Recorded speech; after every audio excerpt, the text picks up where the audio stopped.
آخر کار حضرت آدم علیہ السلام نے یہ تدبیر پیش کی کہ دونوں بھائی اللہ تعالیٰ کی رضا کے لیے قربانی پیش کریں، اور جس کی قربانی قبول کر لی جائے اس کا موقوف درست اور تسلیم کر لیا جائے گا۔ دونوں بھائی اس تجویز پر راضی ہو گئے۔ حابیل کا پیشہ تھا غلہ بانی، یعنی جانور کا پالنا وغیرہ۔ اس نے اپنی بکریوں میں سے ایک سب سے اچھا اور عمدہ جانور چنا اور اسے اللہ تعالیٰ کی راہ میں ذبح کر دیا۔ قابیل کا پیشہ تھا کھیتی کا۔ اس نے اپنی زمین کی اپجاؤ میں سے سب سے ردی گھٹیا مال قربانی کے لیے پیش کر دیا۔ قربانی کی قبولیت کی نشانی اس وقت یہ تھی کہ اس چیز کو ایک مقرر مقام پر رکھ دیا جاتا تھا اور پھر آسمان سے آگ نازل ہوتی اور قبولیت کی صورت میں اس چیز کو جلا کر راکھ کر دیتی تھی۔ اسی طریقے سے دونوں بھائیوں نے اپنی اپنی قربانی اللہ تعالیٰ کی بارگاہ میں پیش کی۔ حابیل نے اپنے سب سے اور بہترین اور تندرست جانور کو ذبح کیا، جبکہ قابیل نے اپنے گھٹیا اور نکمے اناج سے قربانی کو دیا۔ نیت کا فرق تھا، اور اللہ تعالیٰ تو دلوں کو دیکھتا ہی ہے۔ اس وقت کا قاعدہ یہ تھا کہ اگر قربانی قبول ہوتی تو آسمان سے آگ اترتی اور اسے جلا دیتی۔ یہی قبولیت کی نشانی ہوتی تھی۔ حابیل کی قربانی پر آگ آئی، اسے جلا دیا، یعنی اس کی جو قربانی ہے اللہ تعالیٰ کی بارگاہ میں قبول ہو گئی۔ مگر قابیل کی پیشکش، قابیل کی قربانی کو آگ نے نہیں چھوا، آگ نے نہیں جلایا، یعنی قابیل کی جو قربانی تھی وہ رد ہو گئی۔ یہیں سے شروع ہوا انسانی تاریخ کا پہلا حسد۔ قابیل کو یہ گوارا نہیں ہوا کہ اس کا چھوٹا بھائی اللہ کے نزدیک ہو جائے، اس کی قربانی قبول ہو اور میری نہیں، اور وہ جل اٹھا، حسد کرنے لگا، اور یہی جلن قتل کی سازش میں بدل گیا۔ قابیل نے حابیل سے صاف کہا، میں تجھے ضرور قتل کر دوں گا۔ حابیل نے بڑی نرمی اور تقوی سے جواب دیا، اللہ تعالیٰ تو صرف متقی لوگوں کی ہی قربانی قبول کرتے ہیں۔ یہ جواب اپنے اندر سبق چھپائے ہوئے تھا۔ اللہ تعالیٰ نہ شکل دیکھتے ہیں نہ مال دیکھتے ہیں، بلکہ دل کی پاکیزگی، نیتوں کی سچائی اور تقوی دیکھتے ہیں۔ مگر قابیل کا دل حد سے بھر چکا تھا اور اس کے دل میں حسد، جلن، غبض پیدا ہو چکی تھی۔ آخر کار اس نے ایک دن حابیل کو قتل کر ڈالا۔ کہا جاتا ہے کہ اس نے پتھر یا لکڑی سے اس کو قتل کر ڈالا، پتھر یا لکڑی سے مار مار کے اس کو قتل کر دیا، اور یہ انسانیت کا پہلا قتل بن گیا۔ قتل کے بعد قابیل کو سمجھ بھی نہ آیا کہ اپنے بھائی کی لاش کا وہ کیا کرے، اور یہ جو قتل تھا یہ پہلی بار تھا زمین پہ، نا پہلی بار کوئی مرا تھا، تو اس سے پہلے انسان کبھی مرنے اور دفن ہونے سے واقف نہیں تھا۔ اللہ تعالیٰ نے رحمت کی، ایک کوہ بھیجا جس نے زمین کھودی اور ایک مرے ہوئے کوے کو دفن کیا۔ یہ دیکھ کر قابیل شرمندہ ہوا اور بولا، ہائے افسوس، کیا میں اس کوے سے بھی گیا گزرا ہوں؟ وہ پچھتایا، اور پھر یہ پچھتاوا اس وقت کوئی کام نہ آیا۔ تو یہ تھا دراصل مختصر سا آدم علیہ السلام کے دونوں بیٹوں کا واقعہ۔ آیت دیکھیں، آیت میں اللہ تبارک تعالیٰ ارشاد فرما رہے ہیں، اس قربا قربانن، اور جب دونوں نے قربانی پیش کی۔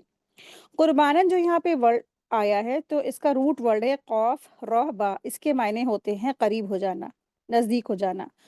آدم علیہ السلام نے دونوں بیٹوں سے کہا کہ وہ اللہ تعالیٰ کی راہ میں قربانی دیں۔ حابیل نے ایک تندرست اور بہترین جانور پیش کیا جو اس کے مال کا سب سے اچھا حصہ تھا، جبکہ قابیل نے گھٹیا اناج یعنی اپنی فصل کا سب سے برا، خراب، ردی حصہ جو ہے وہ پیش کیا، جس سے اس کی نیت کا پتہ چلتا ہے۔ دراصل قربانی کے 3 شرائط ہیں۔ پہلا ہے اخلاص، یعنی خالص اللہ تعالیٰ کی رضامندی کے لیے ہو۔ دوسرا ہے سب سے بہترین چیز اللہ تعالیٰ کی راہ میں دیا جائے۔ تیسرا ہے غیر اللہ کی ذرا سی بھی اس میں شرکت نہ ہو۔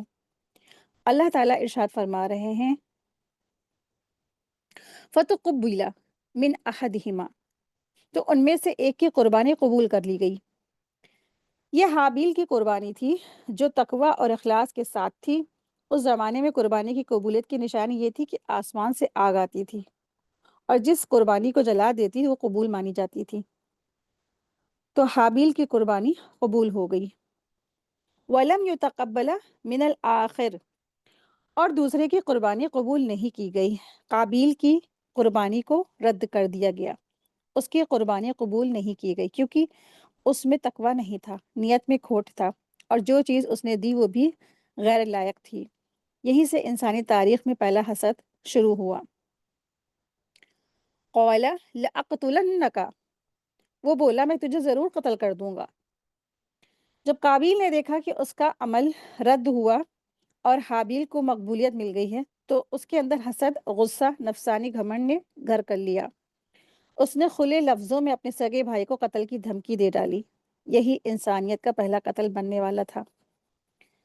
قال انما يتقبل اللہ من المتقین، حابیل نے کہا اللہ تعالیٰ تو صرف متقی لوگوں سے ہی قربانی قبول کرتے ہیں۔ تو یہ جواب حکمت، صبر اور تقوی سے بھرا ہوا تھا۔ حابیل نے کہا کہ اصل چیز عمل نہیں ہے بلکہ عمل کے پیچھے کی نیت اور تقوی ہے۔ اللہ تعالیٰ اس عمل کو قبول کرتا ہے جو دل سے ہو، اور اسی کو رزق اور اجر دیتا ہے جو اس سے ڈرتا ہے۔ آیت 28 ہے۔ اگر تو مجھے قتل کر ڈالنے کے لیے میری طرف اپنا ہاتھ بڑھائے گا تو میں بھی تجھے قتل کرنے کے لیے اپنا ہاتھ نہیں بڑھاؤں گا۔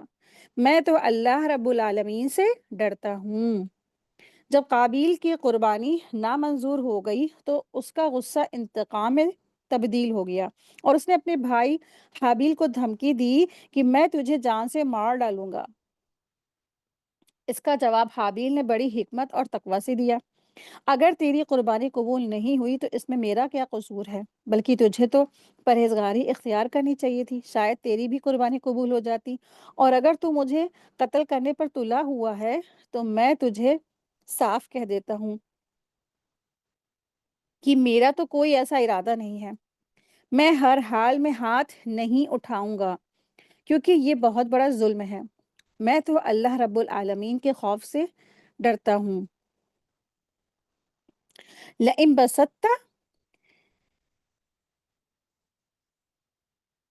لئن بسطت الی یدک لتقتلنی، مطلب یہ ہے کہ حضرت حابیل نے اپنے بھائی سے صاف کہہ دیا کہ اگر تو مجھے قتل کرنے کو تیار ہو تو میں بھی ایسا نہیں کروں گا۔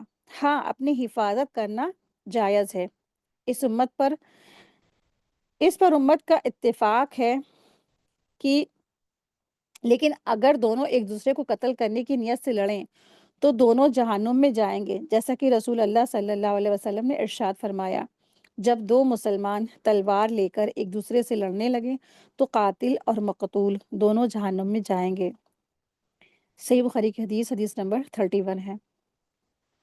جب احنف بن قیس رضی اللہ عنہ نے پوچھا یا رسول اللہ صلی اللہ علیہ وسلم، مقتول کا کیا قصور تھا؟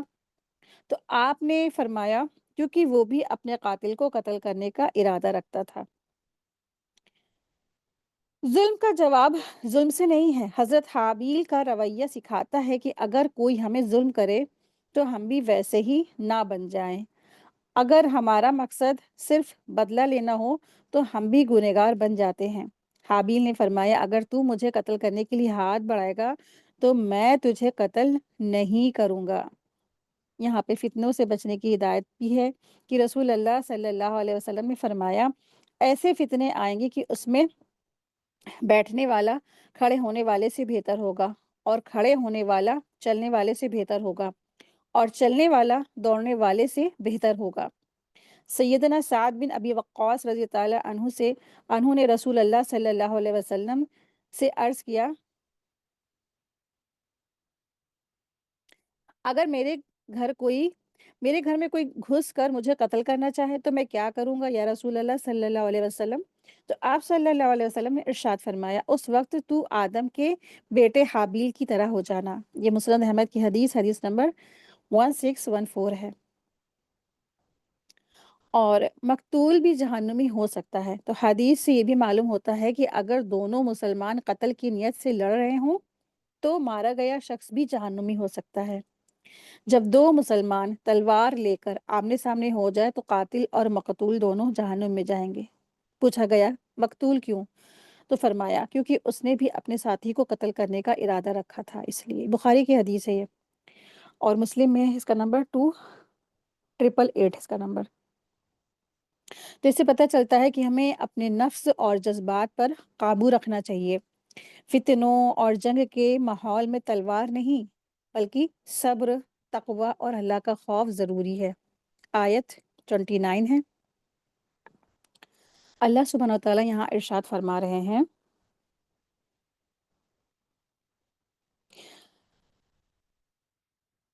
میں تو چاہتا ہوں کہ تو میرا اور تیرا دونوں کا گناہ لے کر لوٹے اور تو جہنم والوں میں شامل ہو جائے، اور یہی ظالموں کی سزا ہے۔ جب حضرت حابیل نے اپنے بھائی قابیل کا قتل کرنے کا ارادہ دیکھ لیا تو اس نے پوری عظمت اور حکمت اور تقوی کے ساتھ جواب دیا، ایسا جواب جو قیامت تک ہر مومن کے لیے ایک روشن راستہ بن گیا۔ انی ارید ان تبوء باسمی و اسمک، میں چاہتا ہوں کہ تو میرا اور تیرا دونوں کو گناہ لے کر واپس لوٹے۔ تبو جو ورڈ آیا ہے یہاں پر، تبوا کا روٹ ورڈ ہے با واو حمزہ، اس کے معنی ہے پلٹ کر کوئی چیز آ جانا۔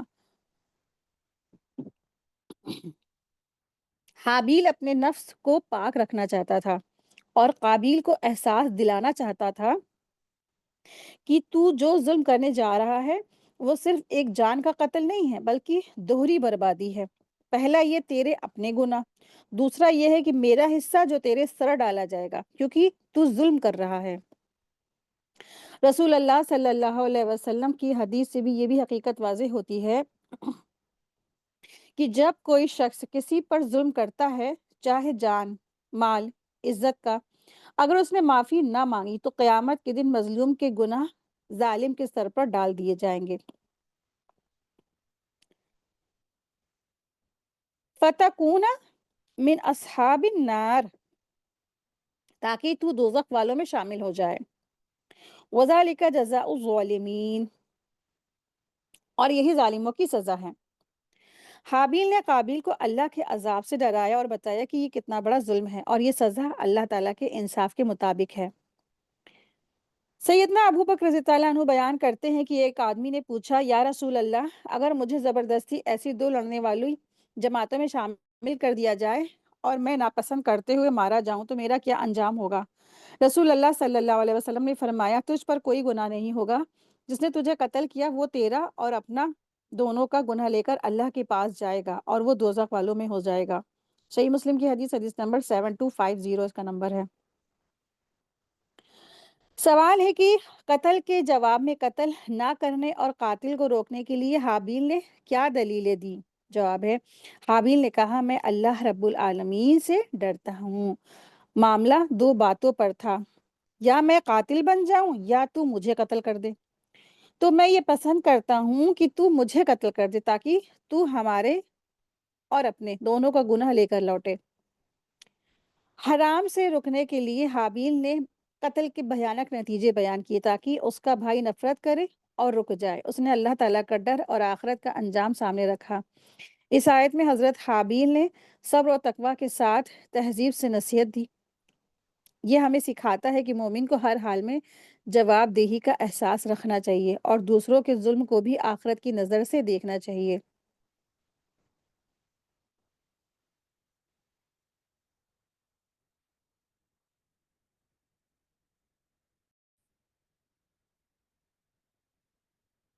رسول اللہ صلی اللہ علیہ وسلم نے ارشاد فرمایا، جس نے کسی کی عزت یا مال پر ظلم کیا ہو وہ معافی مانگ لے، اور اس دن سے پہلے جب نہ دینار ہوگا نہ درہم، اگر اس کے پاس نیکیاں ہوں گی تو ان سے ادا کیا جائے گا، ورنہ مظلوم کے گناہ اس پر ڈال دیے جائیں گے۔ صحیح بخاری کی حدیث ہے، حدیث نمبر 2449۔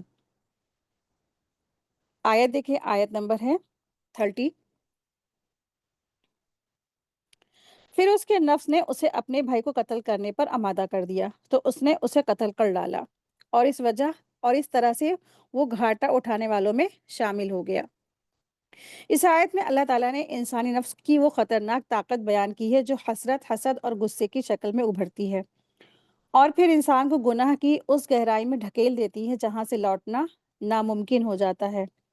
فَطَوَّعَتْ لَهُ نَفْسُهُ قَتْلَ أَخِيهِ، یعنی قابیل کے نفس نے اس پر بھائی کا قتل آسان بنا دیا، وہ نفس جس نے حسد کا بیج بو دیا اور غصے کو پانی بنا دیا،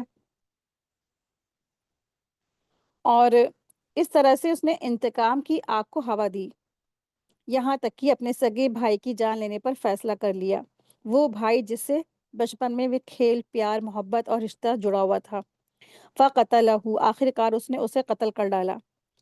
فَأَصْبَحُوا مِنَ الْخَاسِرِينَ، یعنی وہ گھاٹا اٹھانے والوں میں شامل ہو گیا، اس نے اپنے ہاتھوں اپنی آخرت کو تباہ کر ڈالا۔ اس کا یہ عمل انسانی تاریخ کا سب سے پہلا قتل بن گیا۔ رسول اللہ صلی اللہ علیہ وسلم نے ارشاد فرمایا، سرکشی اور رشتے توڑنے سے بڑھ کر ایسا کوئی گناہ نہیں ہے جس کی سزا اللہ تعالیٰ آخرت میں دینے کے ساتھ ساتھ دنیا میں بھی جلد نہ دیتا ہو۔ یعنی اسے پتہ چلتا ہے کہ ان دونوں جرم کی سزا اللہ تعالیٰ دنیا میں بھی دیتے ہیں اور آخرت میں بھی سزا دیتے ہیں۔ یہ حدیث تھی ابو داؤد کی حدیث، حدیث نمبر 4902۔ آیت دیکھیں،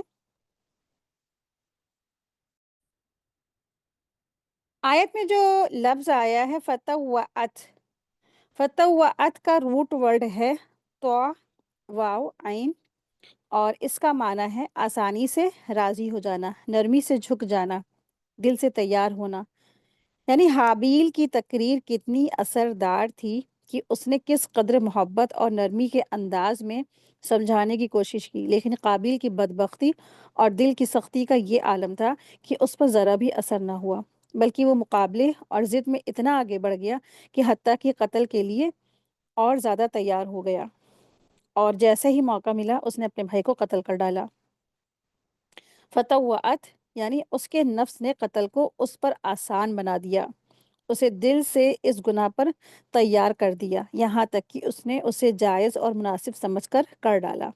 اس آیت میں اللہ تعالیٰ فرماتے ہیں، پھر ایسا ہوا کہ اس کے نفس نے اسے اپنے بھائی کے قتل پر آمادہ کر دیا تو اس نے اسے قتل کر ڈالا۔ تو یعنی اس کے نفس نے اسے دھیرے دھیرے اس عمل پر تیار کر دیا اور اسے اس کے نظر میں اچھا اور پسندیدہ بنا دیا۔ اصل میں ہر برائی اور گناہ کا یہی حال ہوتا ہے۔ شروعات میں ہر صاف فطرت انسان اس سے رکتا ہے، ہچکچاتا ہے، لیکن نفس اسے دھیرے دھیرے اس طرف جھکاتی ہے اور پھر اسے عمل میں کوئی برائی نظر نہیں آتی بلکہ فائدہ ہی فائدہ محسوس ہوتا ہے۔ یہی بات عام طور پر بھی کہی جاتی ہے کہ فلاں شخص کی خواہش نے اسے اندھا کر دیا۔ قابیل کے ساتھ بھی یہی کچھ ہوا، جس برائی کا اس نے ارادہ کیا تھا اسے بے دھڑک انجام دے دیا، لیکن نتیجہ کیا نکلا؟ حابیل کو شہادت کا مرتبہ نصیب ہوا اور ہمیشہ کے لیے اس کی آخرت کامیاب ہو گئی۔ ایسی زندگی جو دنیا کے لیے نہیں بلکہ آخرت کی کامل فتح تھی، اور قابیل وہ افسوس کرتا رہ گیا، غم کرتا رہا۔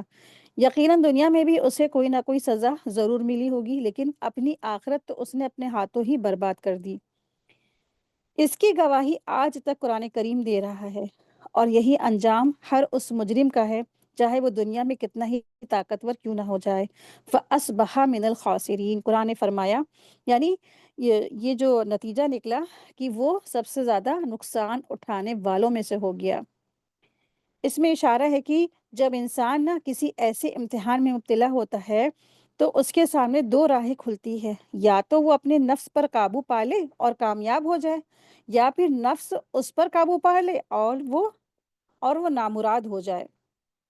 اگر انسان اپنے نفس کو شکست دے دے تو وہ فتح یاب ہوتا ہے، اور اگر اس کا نفس اس پر غالب آ جائے تو اصل میں اس کا دشمن ہی اس پر قابض ہو جاتا ہے اور وہ خود ناکام ہو جاتا ہے۔ یہی معاملہ قابل کے ساتھ ہوا تھا، اس کا نفس اس پر حاوی ہو گیا اور وہ نامراد ہو کر گھاٹا اٹھانے والوں میں شامل ہو گیا۔ اس کا یہ عمل انسانی تاریخ کا سب سے پہلا قتل بن گیا۔ آیت 31۔ پھر اللہ تعالیٰ نے ایک کوا بھیجا جو زمین کریدنے لگا تاکہ وہ اسے دکھائے کہ اپنے بھائی کی لاش کو کیسے چھپائے۔ اس نے کہا، افسوس ہے، کیا میں اس کوے جیسا بھی نہیں رہ سکا کہ اپنے بھائی کی لاش چھپا دیتا؟ تب وہ شرمندہ لوگوں میں سے ہو گیا۔ جب قابیل نے اپنے نیک سیرت بھائی کو مار ڈالا تو کچھ دیر بعد لاش سڑنے اور بدبو پیدا ہونے لگی لاش میں، تو اب اسے سمجھ نہیں آ رہا تھا کہ اب اس لاش کا وہ کیا کرے۔ یہ بات حقیقت ہے کہ زمین پر انسانی نسل میں یہ پہلا قتل تھا، اور وہ بھی ناحق قتل۔ اور زیادہ صحیح بات یہی معلوم ہوتی ہے کہ اس وقت تک کوئی انسان مرا بھی نہیں تھا، ورنہ اگر انسان کی لاش کو دفن کرنے کا طریقہ معلوم ہوتا تو قابیل اس الجھن میں پڑتا ہی نہیں۔ آخر کار اللہ تبارک تعالیٰ نے اس کی رہنمائی کے لیے 2 کوؤں کو بھیجا جو آپس میں لڑ رہے تھے۔ ان میں سے ایک کوے نے دوسرے کو چوچے مار کر ہلاک کر دیا۔ پھر اس زندہ کوے نے اپنی چونچ سے زمین کھودنی شروع کی، یہاں تک کہ ایک گڈھا تیار ہو گیا جس میں اس مرے ہوئے کوے کی لاش کو چھپایا جا سکے۔ پھر اس کوے نے مرے ہوئے کوے کی لاش کو اس گڈھے میں رکھا اور اوپر سے مٹی ڈال کر اس سے زمین میں دفن کر دیا اس طرح سے۔ تو قابیل نے یہ سارا منظر دیکھ رہا۔ قابیل دراصل یہ سارا کا سارا منظر دیکھ رہا تھا۔ اس وقت وہ سوچنے لگا کہ مجھ میں تو اتنی بھی عقل نہیں کہ جتنی کوے کے اندر ہے۔ پھر اس نے بھی اسی طرح زمین میں ایک گڈھا کھودا اور اپنے بھائی کی لاش کو زمین میں دبا دیا۔ جب لاش کو دفن کر چکا تو اب اس کا نفس اسے ملامت کرنے لگا کہ ایک نیک سیرت اور نرم دل والا بھائی ہمیشہ کے لیے اس سے جدا ہو گیا۔ اسے اس بات پر بھی شرمندگی اور ندامت ہوئی کہ اس نے اپنے بھائی کو قتل کر کے کتنی وحشیانہ حرکت کی ہے۔ فبعث اللہ غرابا، تب اللہ تعالیٰ نے ایک کوے کو بھیجا جو زمین کریت رہا تھا، ایک جانور جو انسان کو سکھا رہا تھا کہ مردہ جسم کے ساتھ کیا سلوک کرنا چاہیے، کہ یہ ایک بے زبان پرندے کی زبان میں اللہ تعالیٰ کی طرف سے ہدایت تھی۔ لیُریَہُ کیف یواری، تاکہ قابیل کو دکھائے کہ لاش کو زمین میں کیسے دفن کیا جاتا ہے۔ یہ دنیا کا سب سے پہلا تدفین تھی اور سب سے پہلی تعلیم اور ایک پرندے کے ذریعے دی گئی۔ قال یا ویلتا، قابیل چلایا، ہائے افسوس، کیا میں اس کوے جتنا بھی نہیں ہو سکا؟ اس نے شرمندگی کا اظہار کیا، لیکن شرمندگی اپنے گناہ پر نہیں تھی اسے، بلکہ اس بات پر تھی کہ اسے دفن کرنے کا طریقہ نہیں معلوم تھا۔ فَأَصْبَحَ مِنَ النَّادِمِينَ، اور وہ شرمندہ لوگوں میں سے ہو گیا، مگر یہ شرمندگی ادھوری تھی کیونکہ اس میں توبہ نہیں تھی۔ پچھتاوا گناہ پر نہیں تھا بلکہ اپنی لا علمی اور ناواقف ہونے پر تھا، اس لیے یہ پچھتاوا توبہ نہیں تھا جو انسان کو آخرت کے نقصان سے بچا لے۔ قابیل نے اپنے گناہ پر شرمندگی نہیں دکھائی بلکہ وہ اس بات پر شرمندہ ہوا کہ اسے اپنے بھائی کی لاش کو دفن کرنے کا طریقہ بھی نہیں آیا۔ یہ اسے ایک جانور سے سیکھنا پڑا۔ اگر واقعی میں قابیل اپنے بھائی کے قتل پر شرمندہ ہوتا اور وہ دل سے اللہ سے معافی مانگتا، توبہ کرتا، سچی توبہ کرتا، تو امید کی جا سکتی تھی کہ اللہ تعالیٰ اس پر رحمت کر دیتے اور اس کا گناہ معاف ہو جاتا۔ مگر افسوس، اس کی شرمندگی صرف ایک ظاہری بات پر تھی کہ میں کوے سے بھی گیا گزرا ہوں، نہ کہ اس بات پر کہ میں نے ایک انسان کو، اپنے سگے بھائی کو، اللہ کے حکم کے خلاف ورزی کرتے ہوئے مار ڈالا۔ یعنی اگر قابیل نے توبہ کی ہوتی تو یہ سلسلہ اس پر نہ رکتا، مگر قتل کا پہلا بیج اسی نے بویا، اور آج تک جتنے بھی گناہ لوگ کر رہے ہیں، یعنی قتل کر کے لوگوں کو مارا جا رہا ہے، اس کا گناہ بھی اس کا پیچھا کر رہا ہے۔ آپ دیکھیں کہ شروع سے ہی نا انسانوں کا طریقہ یہی رہا ہے کہ مرنے کے بعد مردے کو زمین میں دفن کیا جاتا ہے، نہ کہ جلایا جاتا ہے۔ دفن کرنے سے مردے کی عزت بھی ہوتی ہے اور ماحول یعنی انوائرمنٹ میں پولوشن بھی نہیں ہوتا، ماحول کو گندا بھی ہونے سے بچایا جاتا ہے۔ لیکن جب کسی کو جلایا جاتا ہے تو اس میں انسان کی بے حرمتی ہوتی ہے، کیونکہ اکثر سب سے پہلے تو کپڑے ہی جل جاتے ہیں، انسان کا لباس ختم ہو جاتا ہے، پھر جسم سے بے پردہ ہو جاتا ہے، اور پھر ساتھ ہی ساتھ جلانے سے ہوا بھی پولوشن والی ہو جاتی ہے۔ اس کے مقابلے میں مٹی کے اندر یہ صلاحیت ہوتی ہے کہ وہ گندگی کو اپنے اندر سما لیتی ہے اور اس کو نقصان دہ نہیں رہنے دیتی، اس لیے دفن کرنے سے ماحول کو نقصان نہیں پہنچتا ہے۔ لاش کو مٹانے کے اور بھی طریقے ہو سکتے ہیں، جیسے اور ریلیجیس میں آگ سے جلا دیا جاتا ہے یا پانی میں پھینک دیا جاتا ہے، یہاں تک کہ کچھ دھرموں میں لوگ اپنی جو رشتہ دار ہیں ان کی لاشوں کو، باڈیز کو دیواروں پہ ٹانگ دیتے ہیں اور پھر ان کو گرد آ کے کھا لیتے ہیں۔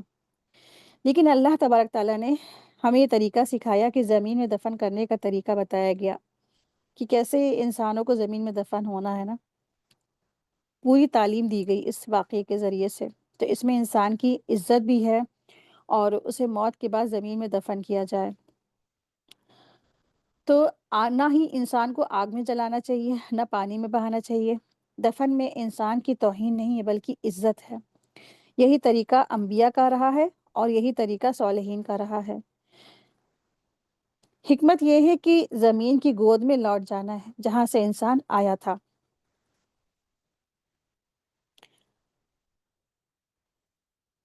آیت دیکھیں، آیت میں اللہ تعالیٰ ارشاد فرما رہے ہیں فَأَصْبَحَ مِنَ النَّادِمِينَ، تو وہ ہو گیا پچھتانے والوں میں سے۔ تو اس کو پچھتاوا کس چیز کا تھا؟ کہ وہ اپنے بھائی کو دفن نہیں کر پایا، ایک اس کو کوے سے تعلیم لینی پڑی۔ تو ہم دیکھتے ہیں اس واقعے سے ہمیں بہت ساری سیکھ ملتی ہے، بہت ساری نصیحت ملتی ہے۔ اس جو واقعہ ہے آدم علیہ السلام کے 2 بیٹوں کا واقعہ، اس واقعے سے جو سب سے گہرائی اور دل میں اترنے والی بات نکلتی ہے وہ یہ ہے کہ اللہ تعالیٰ کی بارگاہ میں قبولیت کا معیار مال کی قیمت یا قربانی کا بڑپن نہیں ہے بلکہ دل کی حالت اور تقوی ہوتا ہے۔ حابیل نے اچھا جانور دیا مگر اس کے پیچھے اس کا اخلاص اور تقوی تھا، اسی لیے وہ قبول ہو گئی۔ دوسری طرف قابیل کی نیت میں کھوٹ تھا، اسی لیے اس کی قربانی رد کر دی گئی، اور جب اس کی ردی کوشش ناکام ہوئی تو اس نے حسد کیا، تکبر اور غرور میں آ کر بھائی کو قتل ہی کر ڈالا۔ یہ واقعہ ہمیں سکھاتا ہے کہ جب اخلاص سے خالی عمل اللہ کے یہاں نامنظور ہوتا ہے تو انسان کا نفس اسے تباہی تک پہنچا دیتا ہے۔ اصل کام یہ ہے کہ ہم اپنے دل کو متقی بنائیں ورنہ سارے اعمال ہمارے بیکار ہو جائیں گے۔ جب نکاح والی بات سامنے آئی تو وہاں سے ایک بے حد نازک اور عبرتناک بات یہ سامنے آتی ہے کہ انسان کا اصل امتحان تب ہوتا ہے جب اس کی چاہت، اس کی نفسانی خواہش اللہ کے حکم سے ٹکرائے۔ قابیل اپنی جڑواں بہن سے نکاح کرنا چاہتا تھا جو خوبصورت تھی، مگر اللہ کی شریعت کہتی تھی کہ اس کا نکاح دوسرے حمل والے لڑکی سے ہونا چاہیے تھا۔ یہی مقام تھا جہاں قابیل نے شرعی حکم کو اپنی خواہش پر قربان کرنے سے انکار کر دیا اور ضد اور حسد اور سرکشی کی راہ اختیار کی۔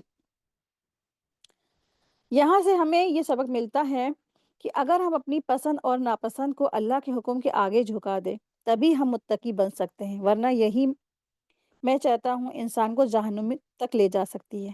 ٹھیک ہے، تو اس کی اپنی چاہ، وہ کیا چاہتا ہے کہ بس میں یہی چاہتا ہوں، یہ جو چاہ ہے نا انسان کو، یہ جو خواہشات ہے نا انسان کو جہنم تک لے جا سکتی ہے۔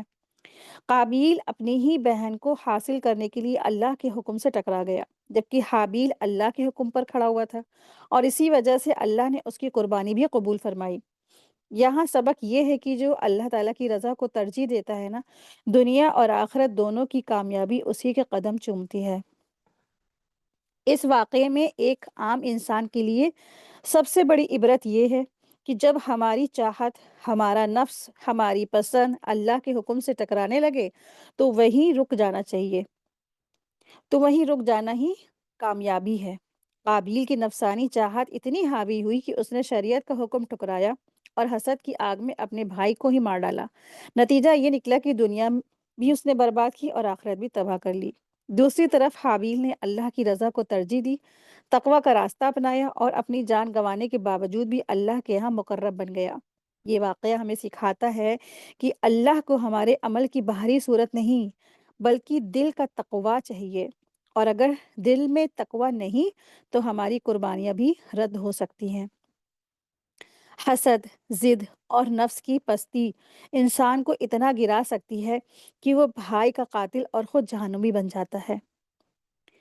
اصل کامیابی اسی میں ہے کہ انسان اپنے ہر خواہش کو اللہ کے حکم کے آگے جھکا دے۔ قربانی سے ہمیں یہ سیکھ ملتی ہے کہ اللہ تعالیٰ کے قریب پہنچنے کا راستہ جانور ذبح کرنے سے نہیں ہے بلکہ دل کی نیت اور تقوی سے کھلتا ہے۔ حابیل نے جانور تو ذبح کیا لیکن ساتھ میں اپنا نفس، اپنی چاہت اور اپنے غرور کو بھی اللہ کی راہ میں قربان کیا، اور اللہ نے اسی کی قربانی قبول فرمائی۔ اصل قربانی یہ ہے کہ انسان وہ چیز اللہ کو دے جس سے اسے سب سے زیادہ محبت ہو، پھر چاہے وہ مال ہو، رتبہ ہو یا اپنی ضد ہی کیوں نہ ہو۔ یہ ہمیں سکھاتا ہے کہ جب تک دل کی زمین پر تقویٰ نہ بویا جائے تب تک کوئی قربانی اللہ تک نہیں پہنچتی۔ حسد کی تاریخ بہت پرانی ہے۔ اس کا پہلا بیج خود شیطان نے بویا جب اس نے آدم علیہ السلام کو سجدہ کرنے سے انکار کیا اور کہا کہ میں اس سے بہتر ہوں۔ یہی گھمنڈ اور حسد اسے اللہ کی رحمت سے ہمیشہ کے لیے دور لے گئی۔ پھر یہی بیماری انسانوں میں بھی آ گئی جب قابیل نے دیکھا کہ حابیل کی قربانی قبول ہو گئی ہے اور اس کی نہیں، تو اس نے جلن میں آ کر اپنے بھائی کو قتل کر ڈالا۔ اس طرح حسد ہی پہلا گناہ تھا جس نے شیطان کو لعنت کا حقدار اور انسان کو پہلا قاتل بنا دیا۔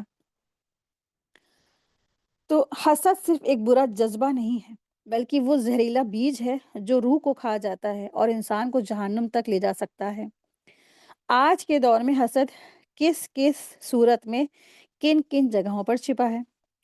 آج ہم حسد کرتے ہیں جب کسی کا کامیاب ہونا ہمیں چبھنے لگتا ہے، کسی کا اچھا گھر، خوبصورت بیوی، نیک اولاد، بچے، شوہر، گھر، مکان اور بزنس یا نیم فیم یا دینی مقام دیکھ کر دلوں میں جلن اٹھے اور ہم چاہیں کہ یہ اس کے پاس نہ ہوتا، تو یہی حسد ہے۔ یہ ہمارے لہجے میں، آنکھوں کے انداز میں، باتوں کی تلخی میں، دوسروں کی برائی تلاش کرنے کی عادت میں ظاہر ہوتا ہے۔ جب ہم کسی کی تعریف سن کر دل سے خوش نہیں ہوتے بلکہ اندر ہی اندر بے چینی محسوس کرتے ہیں، تو یہی اس بات کی علامت ہے کہ حسد ہمارے دل میں گھر کر چکا ہے۔ یہ بیماری آج ہر رشتے، ہر جگہ موجود ہے۔ چاہے بھائی بھائی ہوں، چاہے بھائی بہن ہوں، چاہے بہنیں بہنیں ہوں، چاہے دوست ہوں، چاہے رشتے دار ہوں، یہاں تک کہ دینی خدمت کرنے والوں میں بھی یہ داخل ہو چکا ہے۔ حسد آج دینی خدمت کے میدان میں بھی گھر کر چکا ہے اور کبھی کبھی یہ دوسروں سے زیادہ خطرناک بن جاتا ہے۔ جب کوئی عالم زیادہ کامیاب ہو جائے تو اس کی تعلیم میں لوگ کھینچے چلے آتے ہیں، اس کا بیان مشہور ہو جائے، اور کچھ دل ایسے ہوتے جو اس کی کامیابی کو دیکھ کر خوش نہیں ہوتے بلکہ اندر ہی اندر جلنے لگتے ہیں، برائی تلاش کرتے ہیں، الزام لگاتے ہیں اور اس کی نیت کو شک کی نگاہ سے دیکھنے لگتے ہیں۔ کئی بار دعوت، تفسیر یا مدارس کے میدان میں مقابلہ اتنا حاوی ہو جاتا ہے کہ اخلاص پیچھے رہ جاتا ہے اور کون آگے ہے کی ہوڑ شروع ہو جاتی ہے۔ یہی حسد کی شکل ہے جو دین کے لباس میں چھپ جاتی ہے۔ سبق یہ ہے کہ جب دین کی خدمت اخلاص سے ہٹ کر شہرت، تسلیم اور بڑھت کی لڑائی بن جائے تو سمجھ لیجئے کہ یہ حسد نے وہاں بھی ڈیرا ڈال لیا ہے۔ اس لیے ہر داعی، عالم اور خادم کو روز دل کا جائزہ لینا چاہیے۔ کیا میں اللہ کی رضا چاہتی ہوں یا لوگوں کی تعریف؟ یہی سوال ہمیں حسد سے بچا سکتا ہے۔ گھروں کے اندر بھی حسد ہوتا ہے، بہن کو بھائی کو، بھائی بہن کو، بہن بہن کو، بہو کو ساس سے، ساس کو بہو سے۔ کیوں؟ اسے کیوں زیادہ محبت ملی؟ کیوں اس کے بچے زیادہ کامیاب ہیں؟ کیوں اس کی بات مانی جاتی ہے؟ کیوں اس کی اس گھر میں چلتی ہے نا، وغیرہ وغیرہ۔ تو رشتوں میں حسد، جیسے اس کے بیٹے کو اتنی اچھی نوکری مل گئی، یا اس کا گھر اتنا عالیشان کیسے بن گیا، یا بزنس میں حسد ہے کہ اس کا بزنس اتنا زیادہ چل رہا، میرا نہیں، وہ ضرور کچھ غلط کر رہا یا حرام کما رہا ہے۔ اس طرح سے دوسروں کی کامیابی دیکھ کر دل جلتا ہے اور تعریف کرنے سے لوگ کتراتے ہیں۔ آج حسد ہمارے دل، لہجے، نظر و رویوں میں اتنی خاموشی سے داخل ہو چکا ہے کہ ہمیں احساس بھی نہیں ہوتا ہے، اور یہی سب سے بڑا دھوکہ ہے۔ جب کسی کی نعمت کو دیکھ کر دل میں بوجھ محسوس ہو، زبان پہ تعریف نہ آئے اور چاہے کہ دل ہمارا جو ہے اس کے پاس سے ہٹ جائے، تو دل ہمارا چاہے کہ ہم اس کے پاس سے بالکل ہٹ جائیں، جو چیزیں اس کو نعمتیں ملی ہیں اس کے پاس سے وہ چھن جائے، چلی جائے، تو سمجھ جائیے کہ حسد ہمارے دل میں گھر کر چکا ہے۔ حسد کا معنی کیا ہے؟ حسد دراصل حسد یحسد حسدہ سے ہے۔ اس کے معنی ہوتے ہیں دوسرے کے پاس جو نعمت ہے نا اس پر جلنا اور یہ تمنا کرنا کہ جو وہ نعمت اس کے پاس موجود ہے وہ اس سے چھن جائے۔ یعنی صرف رشک نہیں ہے کہ میرے پاس بھی وہ ہو جائے، بلکہ یہ بری خواہش کہ اس کے پاس سے چلی جائے، پھر چاہے مجھے ملے یا نہ ملے۔ یہی اصل حسد ہے۔ حسد کا مفہوم ہے کہ حسد دل کی وہ بیماری ہے جو انسان کو دوسروں کی نعمتیں برداشت کرنے نہیں دیتی ہے۔ جب کوئی کامیاب ہو، کوئی اور اللہ کی طرف مکرم ہو، کسی کو نعمت، عزت، شہرت یا اولاد ملے، تو حسد کرنے والا چاہتا ہے کہ یا تو میں سب سے اوپر ہی رہوں یا پھر کسی اور کو کچھ نہ ملے۔ یہ جذبہ شیطان کی پہلی غلطی تھی۔ جب اس نے آدم علیہ السلام کو سجدہ کرنے سے انکار کیا تھا اور کہا تھا انا خیر منہ، کہ میں اس سے بہتر ہوں، تو حسد کی سزا بھی بہت زیادہ ہے۔ حسد جہنم کا راستہ کھول دیتی ہے۔ حسد سے قتل کا پہلا گناہ ہوا۔ حسد سے فرعون، یہود، منافقین سب برباد ہو گئے۔ حسد کرنے والا اکثر بغاوت، تہمت، چغلی اور ظالمانہ قدم اٹھاتا ہے۔ قرآن میں آتا ہے سورہ نساء کی آیت نمبر 54 میں، کیا یہ لوگوں سے اللہ کے فضل پر جلتے ہیں جو انہیں اللہ نے دیا ہے؟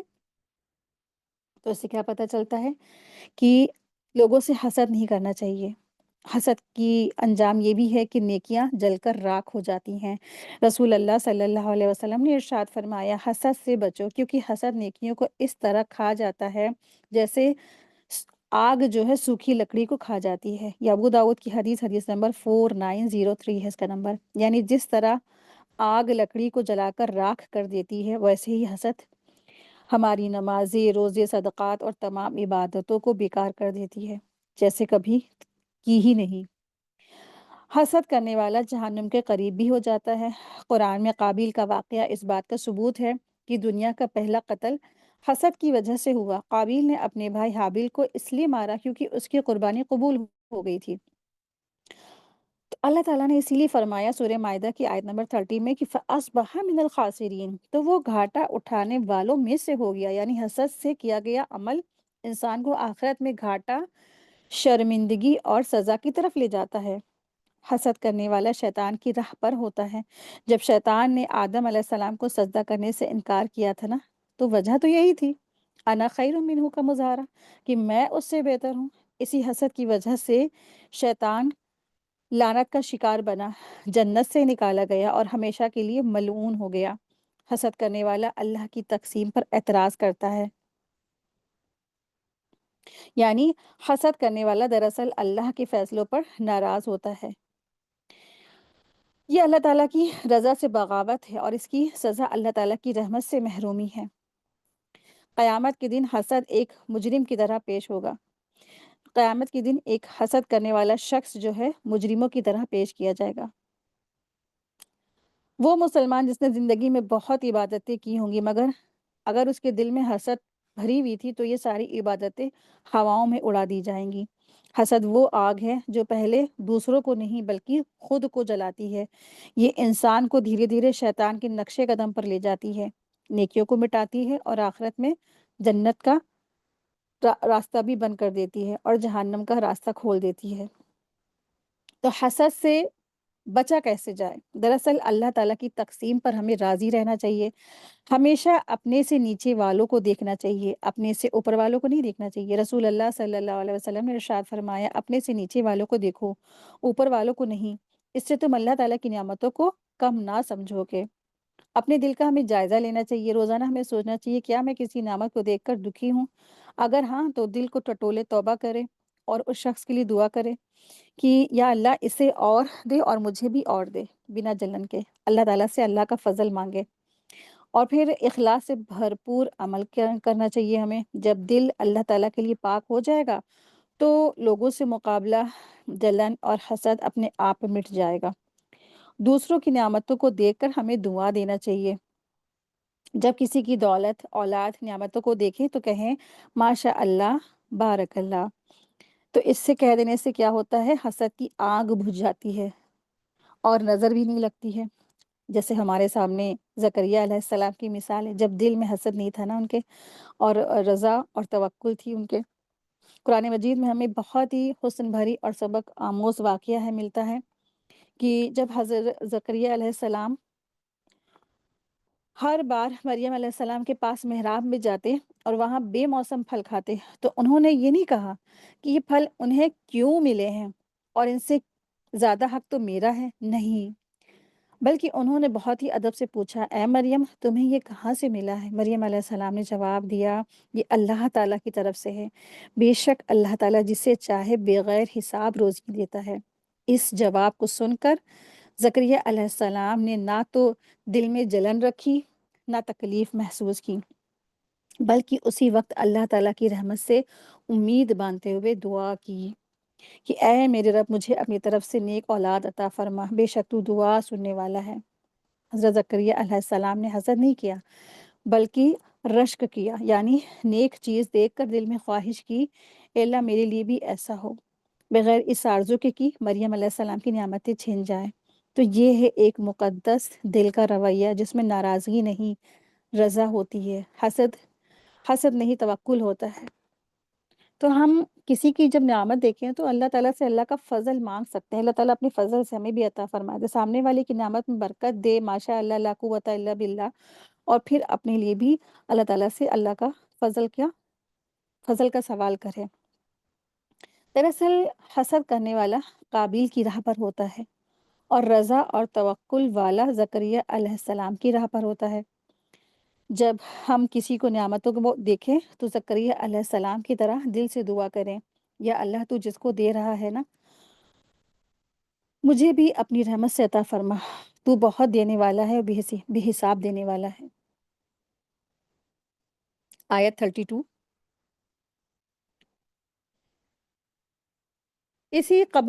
اسی قابیل کے قتل کی وجہ سے ہم نے بنی اسرائیل پر یہ حکم لکھ دیا کہ جو کوئی کسی جان کو ناحق، یعنی نہ کسی جان کے بدلے نہ زمین کے بدلے میں فساد کرنے کی وجہ سے قتل کر دے گا تو اس نے گویا ساری انسانیت کو قتل کر ڈالا، اور جس نے ایک جان کو بچا کر زندگی دی تو اس نے گویا پوری انسانیت کو زندگی دے دی۔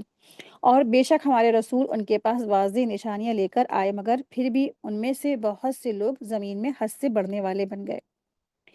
کسی کو ناحق قتل کرنا اللہ کی نظروں میں ایک بہت بڑا جرم ہے، اور اس کی وجہ سے جو شر اور فساد کا خطرناک دروازہ کھلتا ہے نا، اسے بند کرنا بے حد مشکل کام ہوتا ہے۔ اسی لیے اللہ تعالیٰ نے یہ حکم نازل فرمایا کہ جو کوئی کسی کو ناحق قتل کر دے گا یا زمین میں فساد پھیلانے کے لیے کرے گا تو ایسا کرے گا تو گویا کہ اس نے تمام انسانیت کا قتل کر دیا۔ اور جو کوئی کسی کی زندگی بخشے گا، یعنی کسی کی زندگی بچائے گا یا کسی کی زندگی بچانے کا ذریعہ بنے گا، چاہے معافی دے کر یا کسی اور طرح سے، تو ایسا ہے جیسے اس نے پوری انسانیت کو زندگی بخشی، پوری انسانیت کی زندگی بچائی۔ من اجل ذالکا، اسی وجہ سے، یعنی حضرت آدم علیہ السلام کے بیٹوں کے اس واقعے سے کے بعد جس میں ایک بھائی نے دوسرے بھائی کو ناحق قتل کر دیا اور قتل کی بنیاد دنیا میں رکھ دی گئی، اور یہ صاف ہو گیا کہ قتل انسانی معاشرے کے لیے کتنا تباہی لانے والا عمل ہے۔ اللہ تعالیٰ نے اس سخت گناہ کے جواب میں ایک بنیادی اصول قائم کر دیا۔ قَتَبْنَا عَلَى بنی اسرائیل، ہم نے بنی اسرائیل پر لکھ دیا۔ بنی اسرائیل کو تورات کے یہ حکم دیے گئے کہ جان لینا یا بچانا دونوں بہت وسیع اثر رکھنے والے عمل ہیں۔ ان پر اللہ تعالیٰ نے شریعت میں سخت اصول قائم کر دیے ہیں۔ انہ من قتل نفسا، کہ جو کوئی کسی جان کو قتل کرے، یہاں نفس کسی بھی گناہ انسان، یہاں پر جو نفس ہے نا وہ کسی بھی بے گناہ انسان کی جان کے لیے ہے، چاہے وہ کسی بھی مذہب یا نسل سے ہو۔ انہ من قتل نفسا بغیر نفس او فساد فی الارض، کہ جس نے کسی جان کو قتل کیا نہ کسی جان کے بدلے میں اور نہ زمین میں کوئی فساد کرنے کی وجہ سے، یعنی جو کسی انسان کو نہ تو قصاص کی وجہ سے اور نہ ہی کسی بغاوت، ڈکیتی یا زمین میں فساد کی وجہ سے، بلکہ بے گناہ قتل کرتا ہے تو یہ اللہ کے نزدیک بہت بڑا جرم ہے۔ بغیر نفس اور فساد فی الارض، بغیر اس کے کہ اس نے کسی کو قتل کیا ہو یا زمین میں فساد پھیلایا ہو۔ تو بغیر نفس اور فساد فی الارض، بغیر اس کے کہ اس نے کسی کو قتل کیا ہو یا زمین میں فساد پھیلایا ہو، تو اس میں دو حالتوں کا ذکر ہے جن میں کسی شخص کو قتل کیا جانا شریعت میں جائز ہو سکتا ہے۔ پہلی حالت یہ ہے نفس، یعنی کسی کو ناحق قتل کرنا۔ اگر کوئی انسان کسی بے قصور شخص کو جان بوجھ کر قتل کر دے تو وہ خود واجب القتل بن جاتا ہے، اس پر شریعت میں قصاص لاگو ہوتا ہے، جیسے کہ قرآن میں کہا ہے۔ قرآن میں سورہ بقرہ آیت نمبر 179 میں اللہ تعالیٰ نے ارشاد فرمایا ہے وَلَكُمْ فِي الْقِصَاصِ حَیَاةٌ، کہ تمہارے لیے قصاص میں زندگی ہے، یعنی کہ قتل کے بدلے میں قصاص۔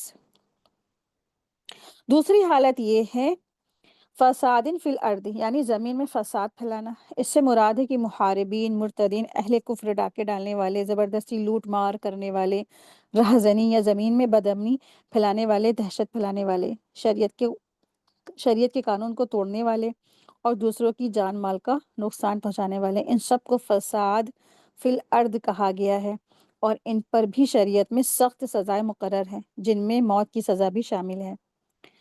تو اس سے پتہ چلتا ہے کہ دو حالتیں ہیں کہ قصاص اور زمین میں فساد کی وجہ سے حد کی سزا، یعنی دو حالتوں میں قتل کی اجازت ہے۔ جن صورتوں میں قتل جائز ہے، پہلا ہے قتل کے بدلے قتل یعنی قصاص ہے، دوسرا ہے رجم، یعنی شادی شدہ مرد یا عورت اگر زنا کرے تو ان کو رجم کر دیا جائے گا۔ تیسری صورت ہے ارتداد، یعنی کوئی اسلام لا کر مرتد ہو جائے۔ چوتھی ہے جنگ کی حالت میں دشمن کے فوج میں افراد کو مارنا جب وہ اسلامی ریاست سے لڑ رہا ہو، تو یہ قتل بھی شریعت کی نظر میں جائز ہے، کیونکہ یہ دفاعی کارروائی ہوتی، نہ کہ نجی انتقام۔ ان چار صورتوں کے علاوہ جو بھی قتل ہوگا وہ قتل ناحق کہلائے گا اور فساد فی الارض کے دائرے میں آئے گا۔ اور ایسے ہی قتل کے بارے میں اللہ تعالیٰ نے یہ لکھا ہے کہ جس نے ایک انسان کو بھی ناحق طور پر قتل کیا، اس نے گویا تمام انسانوں کو قتل کر دیا، کیونکہ ایسا شخص پوری انسانیت کا اور امن کا دشمن ہوتا ہے، اور جب لوگ اسے یہ جرم کرتے ہوئے دیکھتے ہیں تو پھر وہ بھی اس جرم پر دلیر ہو جاتے ہیں۔ اس لیے اس جرم کی سزا کو اتنے سخت الفاظ میں بیان کیا گیا ہے۔ فَكَأَنَّمَا قَتَلَ النَّاسَ جَمِيعًا، تو ایسا ہے جیسے کہ اس نے پوری انسانیت کو قتل کر دیا۔ ایک بے گناہ کو مارنا معاشرے کی بنیادی حفاظت کے خلاف ہے۔ یہ عمل پورے انسانی نظام کو تباہ کرنے جیسا ہے۔ اس کا مطلب یہ نہیں ہے کہ واقعی سب مر گئے، بلکہ اللہ کے نزدیک یہ اتنا سنگین جرم ہے کہ گویا کسی ایک بے گناہ کو مارنا ایسا ہے جیسے اس نے پورے سارے انسانوں کو مار دیا، اتنا بڑا گناہ ہے۔ ومن احیاہا، اور جس نے کسی جان کو زندہ رکھا، کسی کو موت سے بچا لینا، جیسے کسی بھوک یا بیماری یا ظلم یا ڈوبنے یا آگ یا قتل سے ہونے سے، یہ بھی اتنا ہی عظیم عمل ہے۔ اللہ کے خوف سے کسی کو نہ مارنا بھی اس میں شامل ہے۔ فَكَأَنَّمَا أَحْيَا النَّاسَ جَمِيعًا، تو یہ ایسا ہے جیسے اس نے پوری ساری انسانیت کو زندہ کر دیا، یعنی جس نے کسی ایک انسان کی جان بچائی گویا اس نے سارے انسانوں کی جان بچائی۔ تو اس آیت کی روشنی میں کسی کو جان بچانے کا مطلب ہے کہ کسی بھی انسان کی جان کو بچا لینا، چاہے وہ قتل سے بچانا ہو، جیسے کسی کو کوئی مارنے والا آگے بڑھ رہا ہے تو اپنے آپ بیچ بچاؤ آ کر کے اس کی جان بچا لے۔ دوسرا یہ ہے کہ جیسے کوئی بھوکا ہے، اس کو کھانا وغیرہ کھلا دینا، یا بیماری میں اس کا علاج کر دینا، یا ڈوبنے والا ہے اس کو بچا لینا، یا کسی طرح سے کوئی بھی حادثے میں، کوئی بھی ایکسیڈنٹ میں یا کوئی ظلم میں، تشدد میں کسی کی جان بچا لینا، یا پھر علاج وغیرہ کرا دینا، یا کسی کو خون وغیرہ کی ضرورت ہے اسے دے دینا، یا کسی مصیبت زدہ کی مدد کر دینا جس سے کہ اس کی جان بچ جائے۔ قانونی یا شرعی طریقے سے کسی بے گناہ کو موت کی سزا سے بچا لینا، تو یہ سارے چیزیں اس میں آتی ہیں۔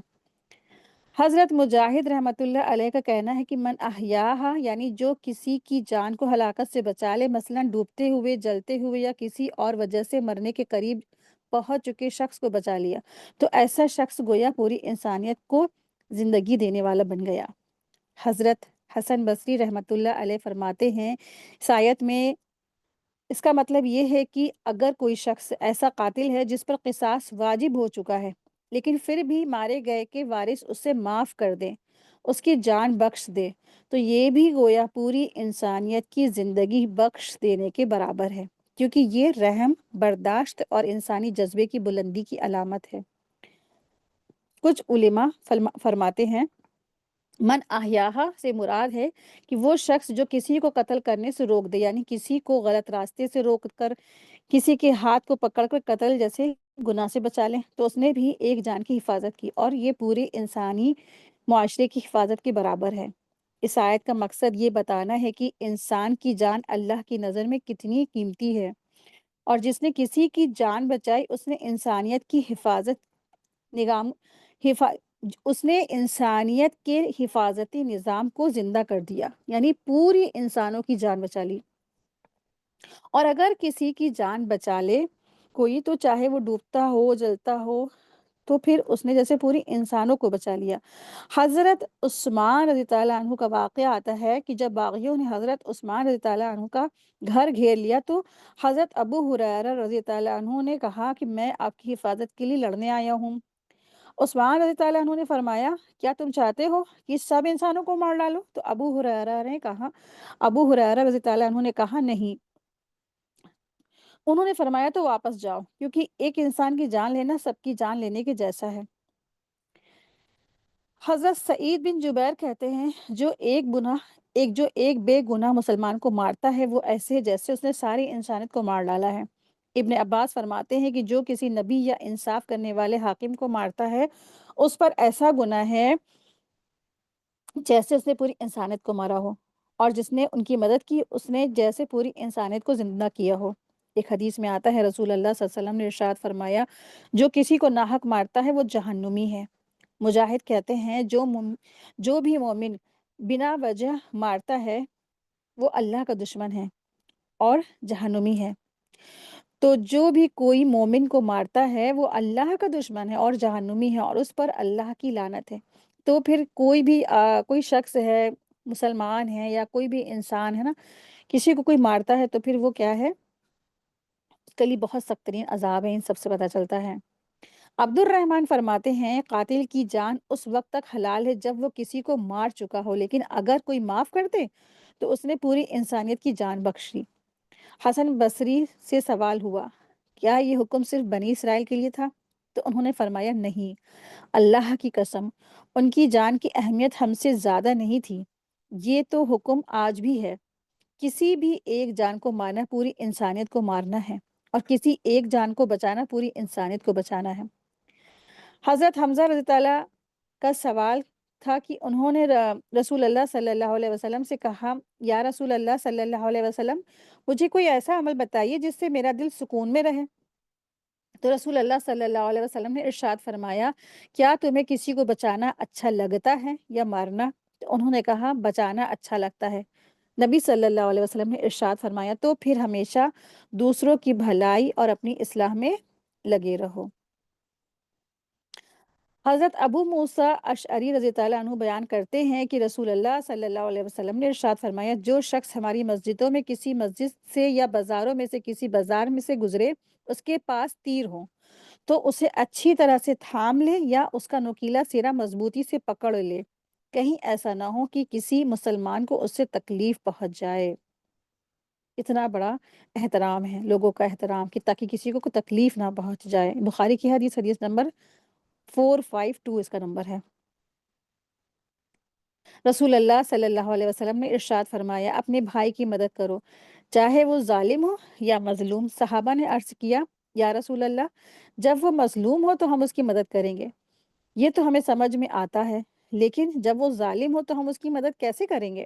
رسول اللہ صلی اللہ علیہ وسلم نے ارشاد فرمایا ظالم کی مدد یہ ہے کہ اس کا ہاتھ پکڑ لو، یعنی اسے ظلم سے روک دو۔ یہ بخاری کی حدیث نمبر 3444 ہے۔ وَلَقَدْ جَاءَتْهُمْ رُسُلُنَا بِالْبَيِّنَاتِ اور ہمارے رسول ان کے پاس واضح دلیلوں کے ساتھ آئے۔ پیغمبروں نے صاف روشن اور عظیم دلیلوں سے ہدایت دی تاکہ کوئی بہانہ باقی نہ رہ جائے۔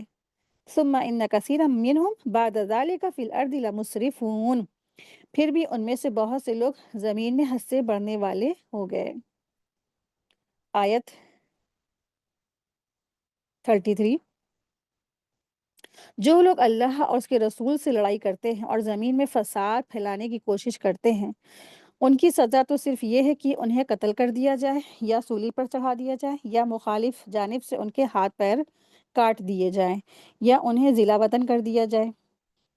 یہ ان کے لیے دنیا میں رسوائی ہے اور آخرت میں ان کے لیے بڑا عذاب تیار ہے۔ انما جزاء الذین یحاربون اللہ ورسولہ بے شک جو لوگ اللہ اور اس کے رسول سے لڑائی کرتے ہیں۔ دراصل یہ آیت محاربہ کہلاتی ہے۔ یہاں پر جو لفظ آیا یحاربونا، یحاربونا کا روٹ ورڈ ہے ہا رو با، اس کا مطلب ہوتا ہے جنگ کرنا، لڑائی کرنا، دشمنی دکھانا۔ عربی زبان میں اس لفظ کا استعمال صرف ہتھیار اٹھا کر جنگ کرنے کے لیے نہیں ہوتا ہے بلکہ یہ لفظ ایسی تمام حرکتوں پر بھی استعمال ہوتا ہے جو کسی کے خلاف سازش، دشمنی، شریعت کی مخالفت یا زمین میں فساد پھیلانے کی نیت سے کی جاتی ہو۔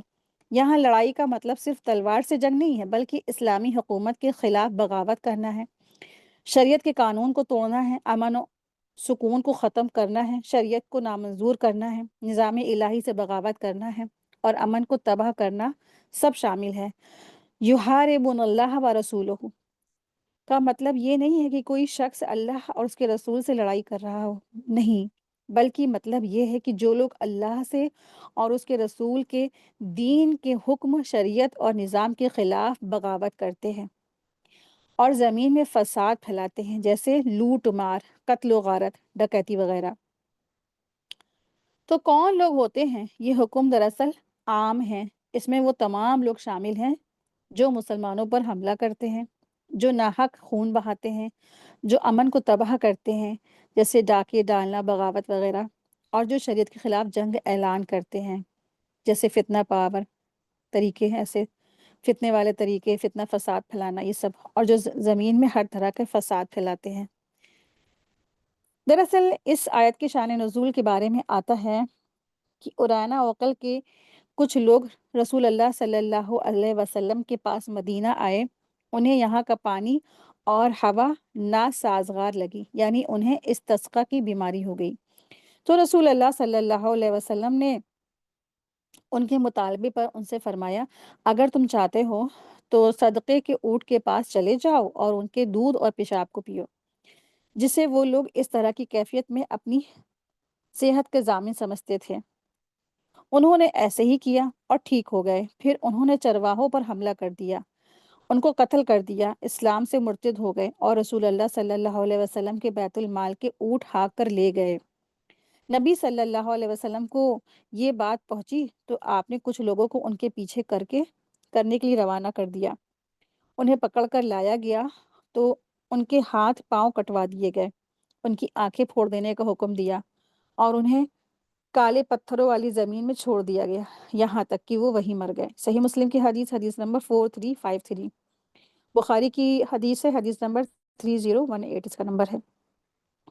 تو اس حدیث میں آپ صلی اللہ علیہ وسلم نے ارشاد فرمایا ہے کہ ان لوگوں کو، ایسے لوگوں کو جو بیماری ہو گئی تھی نا استسقا کی، تو ان سے کہا کہ جاؤ اونٹوں کے دودھ اور پیشاب کو علاج کے طور پر استعمال کرو، تو انہوں نے ایسا کیا تو پھر وہ ٹھیک ہو گئے۔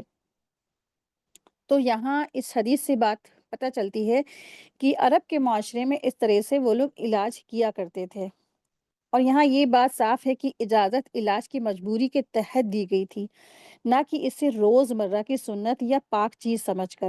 یہ حدیث علاج کی ایک وقتی تدبیر تھی اور اس کا دین یا سنت سے کوئی تعلق نہیں ہے۔ شریعت کا اصول ہے کہ علاج کی مجبوری میں رخصت ہے۔ اسلام میں ایک فقہی قاعدہ ہے کہ شدید مجبوری میں منع کی گئی چیزیں بھی وقتی طور پر جائز ہو سکتی ہیں، جیسے اگر کوئی بھوک سے مر رہا ہو اور پاس میں صرف مردار موجود ہو تو جان بچانے کے لیے تھوڑا سا کھا سکتا ہے۔ بالکل ٹھیک اسی طرح سے اونٹ کے پیشاب کی اجازت بھی ایک مجبوری اور علاج کے تحت تھی۔ کچھ ریسرچ اور عربی طب میں بتایا گیا ہے کہ اونٹ کے پیشاب میں کچھ ایسے فائدے ہوتے ہیں جیسے کہ اینٹی بیکٹیریل، لیور ڈیٹاکسیفائر ہے، یا اسکن ٹریٹمنٹ میں، ان سب میں کچھ ایسی بیماریاں ہوتی جس میں یہ فائدہ کرتا ہے۔ تو لیکن کیا آج کے دور میں اونٹ کا پیشاب استعمال کرنا ہے؟ کیسا ہے؟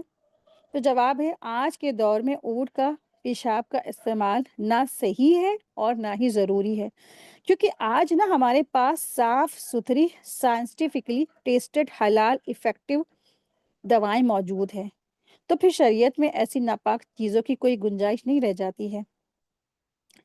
کہ فقہی حکمت ہے کہ جو چیز علاج کی مجبوری میں اجازت پاتی ہے، جب وہ مجبوری ختم ہو جائے تو پھر اس کا عمل کرنا جائز نہیں رہتا ہے۔ امام نووی رحمۃ اللہ علیہ فرماتے ہیں، اس حدیث کا تعلق ایک خاص حالت اور مخصوص لوگوں سے تھا، اسے عام نہیں کیا جا سکتا ہے۔ اونٹ کے پیشاب میں کچھ طبی فائدے ممکن ہیں، مگر سائنس نے انہیں آج تک پوری طرح اپروو نہیں کیا ہے۔ نبی صلی اللہ علیہ وسلم نے اسے مجبوری اور علاج کی وجہ سے کچھ بیمار لوگوں کو بطور رخصت اجازت دی تھی۔ آج کے دور میں اس کا استعمال ناجائز ہے کیونکہ ہر بیماری کا صاف حلال علاج موجود ہے۔ پیشاب جیسی ناپاک چیز کو عبادت، تبرک یا عادت بنانا دین میں بدعت ہوگی۔ اونٹ کا پیشاب شریعت میں کبھی دین یا سنت کے طور پر ثابت نہیں ہے۔ یہ تو بس ایک علاج کی وقتی تدبیر تھی۔ نہ آج اس کی ضرورت ہے، نہ یہ دین کا حصہ ہے۔ اب سوال اٹھتا ہے کہ پیشاب تو نجاست ہے، تو وہ پیا کیسے جا سکتا ہے نا؟ تو عام طور پر انسان یا جانور کا پیشاب ناپاک اور حرام ہے۔ نہ صرف پینا بلکہ اس کا لباس پر لگنا بھی ناپاکی ہے۔ لیکن وہ معاملہ دراصل ایک علاج کا تھا، نہ کہ خوراک کا۔ بخاری کی حدیث میں ان لوگوں کی بات بھی ہے جو بیمار تھے، مدینہ کی آب و ہوا سے متاثر ہو گئے تھے، ان کو استسقاء کی بیماری ہو گئی تھی۔ رسول اللہ صلی اللہ علیہ وسلم نے طبی حکمت اور الہامی رہنمائی کے تحت انہیں اونٹ اور دودھ کا پیشاب ملا کر پینے کو کہا تھا، علاج کے طور پر۔ یعنی نہ یہ فرض ہے، نہ یہ سنت ہے، نہ خوراک ہے، نہ عبادت ہے۔ یہ ایک شفا والی تدبیر تھی جو خاص وقت اور خاص حکمت کے تحت دی گئی تھی۔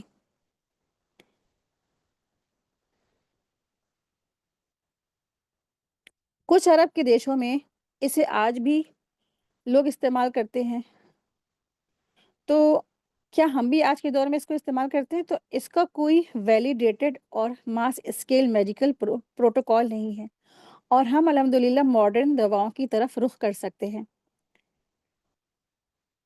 امام نووی رحمۃ اللہ علیہ کہتے ہیں یہ حدیث ایک خاص علاجی ضرورت سے تعلق رکھتی ہے۔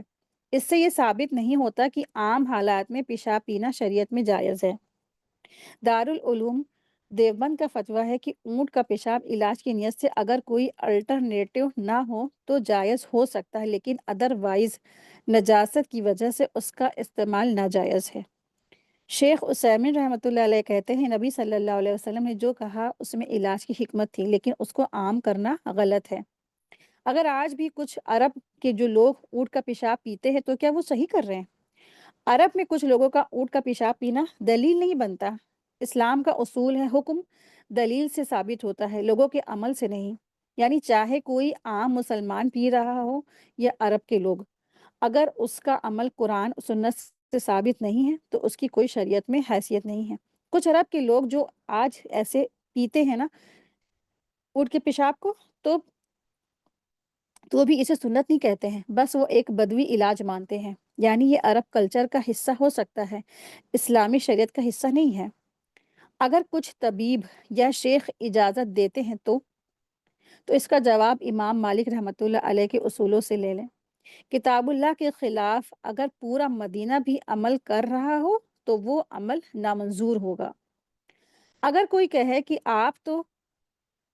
کہ ہم لوگ تو گائے ماتا کی پیشاب پی لیتے ہیں اور آپ لوگ تو اونٹ کا پیشاب پی لیتے ہیں، یعنی مسلمانوں سے کہیں، اور آپ لوگ تو اونٹ کا پیشاب پی لیتے ہیں، اور بڑے ہی آپ ہمت سے پھر جواب دیں اور بہت ہی حکمت سے جواب دیں کہ آپ گائے کا پیشاب پیتے ہیں، ٹھیک ہے، کہ تم تو گائے کا پیشاب عبادت اور عقیدے سے پیتے ہو، اور ہم اونٹ کا پیشاب نہ پاک سمجھتے ہیں، نہ عبادت، نہ تبرک، بس ایک حدیث میں علاج کی ضرورت میں استعمال ہوا۔ فرق صاف ہے کہ تمہارا عقیدہ ہے لیکن ہمارا تو علاج تھا۔ پھر اللہ سبحانہ تعالیٰ ارشاد فرما رہے ہیں وَيَسْعَوْنَ فِي الْأَرْضِ فَسَادًا، اور وہ زمین میں فساد پھیلانے کی کوشش کرتے ہیں۔ یسعونا یعنی کوشش اور مہم کا اظہار۔ صحیح، عربی میں کسی کام کو تیزی سے اور ارادے سے کرنے کو کہتے ہیں صحیح۔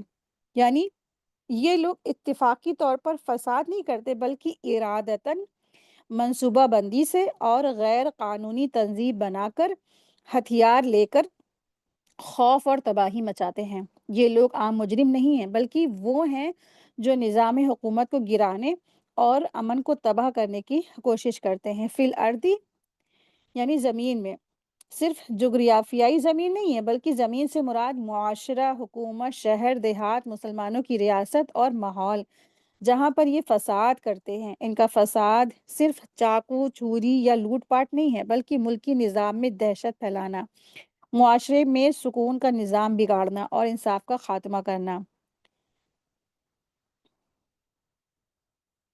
فسادن کن کاموں کو شریعت میں فساد کہا گیا ہے؟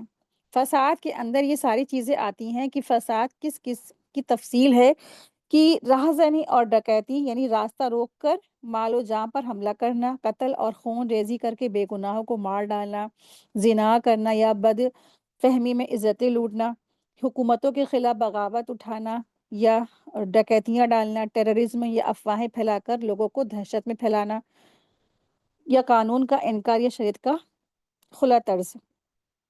فسادن وہ ہر چیز جو امن و امان، انصاف اور شریعت کے تصور کو توڑ دے۔ ابن کثیر فرماتے ہیں کہ فساد سے مراد وہ عمل ہے جو مسلمانوں کو خوف میں ڈالے، جیسا کہ ڈاکہ ڈالنا ہے، شہروں میں بم دھماکے کرنا یا حکومت کے خلاف بغاوت کرنا۔ وَيَسْعَوْنَ فِي الْأَرْضِ میں آج کے دور میں 12 صورتیں ہیں کہ پہلا ہے آتنک کے نام پر بے گناہ کا قتل، دوسرا ہے مذہب یعنی فساد یعنی لنچنگ یا موب لنچنگ یا مسجدوں پر حملہ، تیسرا ہے مافیا زبردستی قبضہ اور سپاری کلنگ، چوتھا ہے سوشل میڈیا سے نفرت اور بے حیائی پھیلانا، پانچواں ہے فحاشی پون اور اوپن بےہودگی کا بازار، چھٹا ہے LGBTQ ایجنڈا اور شریعت سے کھلی بغاوت، ساتواں ہے سود جوا اور حرام معاش کا نظام، آٹھواں ہے میڈیا میں اسلام اور علماء کی توہین، نواں ہے فیمنزم کے نام پر فطری حدیں مٹانا، دسواں ہے شریعت میں کورٹ کا دخل اور قوانین کی توہین، گیارہواں ہے مسلم ملکوں میں سیکولر تاناشاہی، بارہواں ہے ظالموں کی حکومت، حمایت اور سیاسی معافی۔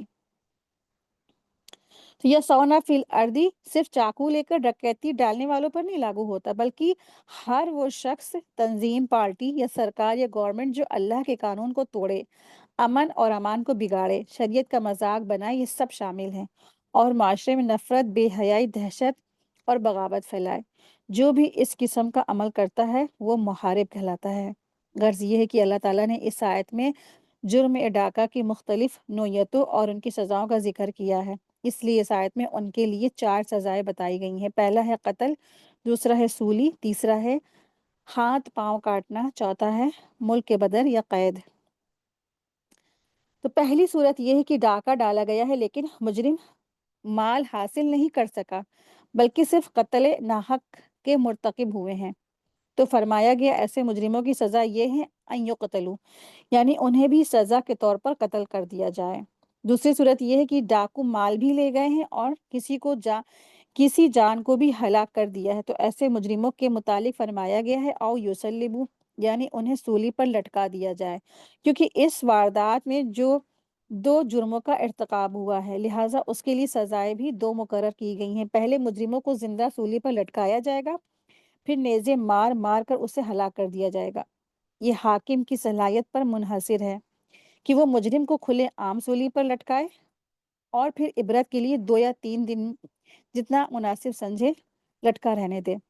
تیسرا یہ ہے ڈاکہ کی تیسری قسم یہ ہو سکتی ہے کہ ڈاکو مال حاصل کرنے میں کامیاب ہو گئے لیکن کسی کا جان کا نقصان نہیں ہوا، تو ایسی صورت میں فرمایا گیا اور یقطع ایدیہم وارجلہم من خلاف، کہ ڈاکو کا ایک ہاتھ اور ایک پاؤں کاٹ دیا جائے۔ من خلافن کا مطلب ہے کہ اگر دایاں ہاتھ کاٹا گیا ہے تو بایاں پاؤں کٹے گا، اور اگر بایاں ہاتھ ہے تو دایاں پاؤں کٹے گا۔ چوتھی صورت یہ ہے کہ ڈاکہ تو ڈالا مگر ڈاکو اپنے مقصد میں کامیاب نہیں ہو سکے، نہ کوئی مال متاع حاصل کر سکے اور نہ ہی کسی کو نقصان پہنچا سکے۔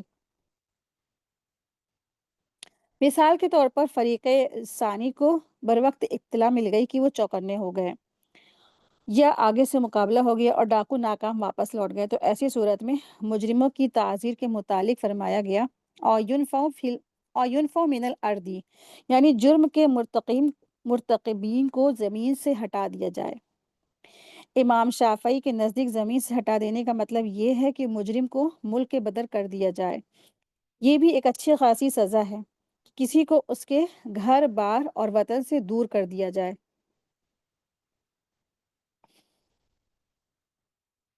مگر امام ابو حنیفہ رحمۃ اللہ علیہ فرماتے ہیں ایسے شخص کو ملک بدر کیا جائے گا ایسے شخص کو ملک بدر کیا گیا تو جہاں جائے گا ممکن ہے وہاں پھر اسی جرم کا ارتکاب کرے لہٰذا آپ کی رائے میں ینفع من الارض کا مطلب ہے کہ اسے قید میں ڈال دیا جائے، ان یقتلا مطلب ہے کہ انہیں قتل کر دیا جائے، وجہ ہے انہوں نے قتل کیا مگر مال نہیں لوٹا، تو یہ سزا دراصل سزائے حد ہے اور قرآن سے فکس ہے۔ اور یسلبو یعنی مطلب انہیں ہے سولی پر لٹکایا جائے، وجہ ہے کہ انہوں نے قتل بھی کیا اور مال بھی لوٹا، یہ بھی حد ہے۔ اور یسلبو مطلب انہیں سولی پر لٹکایا جائے، وجہ ہے کہ انہوں نے قتل بھی کیا اور مال بھی لوٹا، یہ بھی حد ہے۔ اور یقطع ایدیہم و ارجلہم من خلاف مطلب ان کے ہاتھ پاؤں کاٹ دیے جائیں، وجہ ہے انہوں نے صرف مال لوٹا، قتل نہیں کیا، اور یہ بھی حد ہے۔ اور ینفع من الارض مطلب انہیں زمین سے نکال دیا جائے، وجہ ہے نہ قتل کیا نہ مال لوٹا مگر فساد پھیلایا، یہ تعزیر ہے، اس کو حاکم طے کریں گے سزا۔ تو حد کیا ہے؟ حد اور تعزیر اس کو جانتے ہیں۔ حد دراصل وہ ہیں، یہ وہ سزائیں ہیں جو قرآن اور سنت طے کرتی ہے، اس میں حاکم جج کوئی بدلاؤ نہیں کر سکتے ہیں، اور یہ بہت کڑی سزائیں ہوتی ہیں۔ اس آیت میں حد کی مثالیں ہیں، پہلا ہے صرف قتل کر دیا جائے، دوسرا ہے قتل اور لوٹ، اور پھر تیسرا ہے لوٹ، یعنی کہ پہلا ہے قتل کر دیا جائے، دوسرا ہے سولی پر لٹکا دیا جائے، اور پھر تیسرا ہے ہاتھ پاؤں کاٹ دیے جائے، تو یہ اس طرح سے حد جاری ہو گئی ان کے اوپر۔ دوسرا آتا ہے کہ تعزیر، تو یہ سزا حاکم خود طے کرتے ہیں حالات کے مطابق، اس میں جرم کی شدت دیکھ کر سزا دی جاتی ہے، یہ ہلکی یا کڑی ہو سکتی ہے۔ اس آیت میں تعزیر کی مثال نہ قتل نہ مال لوٹ، صرف فساد پھیلایا، تو دیش سے نکالا جائے گا یا قید کیا جائے گا، یہ حاکم طے کرے گا، ٹھیک ہے۔ ان چاروں قسم کی سزاؤں کے متعلق فرمایا گیا ذالک لہم خزی فی الدنیا، یہ ان کے لیے دنیا کی رسوائی ہے، جب سولی پر لٹکائے جائیں، ہاتھ پاؤں کٹیں یا قید یا بند کی سزا ہو تو یہ دنیا میں بدنامی کا باعث بنے گی۔ وَلَهُمْ فِي الْآخِرَةِ عَذَابٌ عَظِيمٌ، اور ان کے لیے آخرت میں بہت بڑا عذاب ہوگا، غرض دنیا اور آخرت دونوں میں مجرموں کے لیے ذلت اور رسوائی کا سامان ہوگا۔ آیت 34، مگر وہ لوگ جو پکڑ میں آنے سے پہلے توبہ کر لیں تو جان لو بے شک اللہ بہت بخشنے والا ہے، نہایت رحم والا ہے۔ الا الذین تابوا، توبہ کرنے والوں کو راحت ہے، تو مگر وہ لوگ جو توبہ کر لیں، اللہ تعالیٰ ان محاربین یعنی اللہ اور اس کے رسول سے لڑائی کرنے والوں کو بھی موقع دیتے ہیں جو اپنے جرم سے سچے دل سے توبہ کرتے ہیں۔ تو یہ دکھاتا ہے کہ اسلام کی پہلی ترجیح اصلاح اور رحمت ہے، نہ کہ سختی۔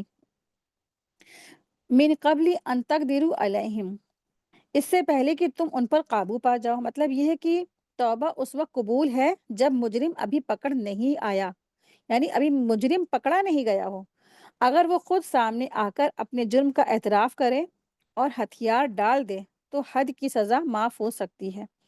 فَاعْلَمُوا أَنَّ اللَّهَ غَفُورٌ رَحِيمٌ، تو جان لو بے شک اللہ بہت بخشنے والا ہے، نہایت رحم کرنے والا ہے۔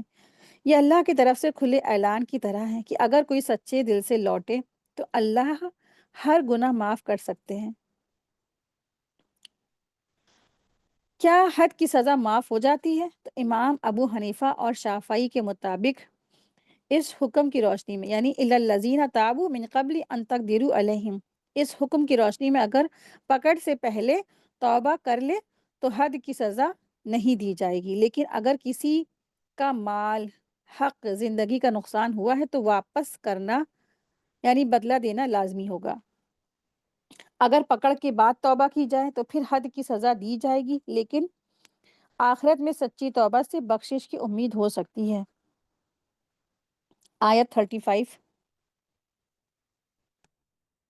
اللہ سبحانہ تعالیٰ یہاں ارشاد فرما رہے ہیں، اے ایمان والو اللہ سے ڈرو اور اس کی طرف قرب کا وسیلہ تلاش کرو اور اس کے راستے میں جہاد کرو تاکہ تم کامیاب ہو سکو۔ اس آیت میں اللہ تعالیٰ نے اپنے مومن بندوں کو 3 اہم باتیں کرنے کا حکم دیا ہے۔ اتقوا اللہ، اللہ سے ڈرو، اللہ کا تقوی اختیار کرو۔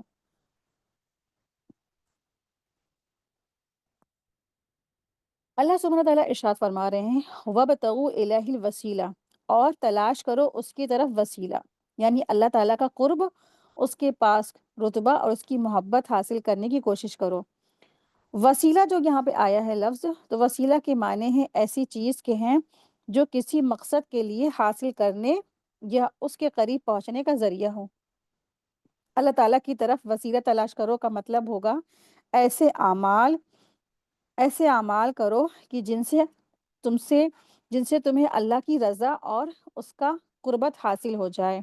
امام شوکانی فرماتے ہیں وسیلہ جو قربت کے معنی میں ہے وہ تقوی اور دیگر اخلاق حسنہ پر صادق آتا ہے، یعنی وہ تمام نیکی کے کام جن کے ذریعے بندہ اپنے رب کے قرب حاصل کرتا ہے، اپنے رب کے قریب ہو جاتا ہے۔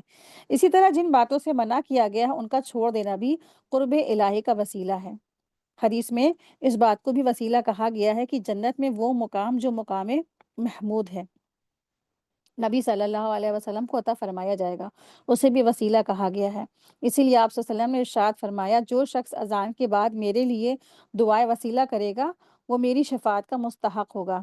اس سے یہ بات معلوم ہوتی ہے کہ وسیلہ کا پہلا معنی ہے ذریعہ، ایسی کوئی بھی چیز جو اللہ کا قرب حاصل کرنے کا ذریعہ بنے، اس میں شامل ہے جیسے نیک اعمال، نماز، روزہ، صدقہ، خیرات، توبہ وغیرہ، تقوی، گناہوں سے بچنا، یہ سب۔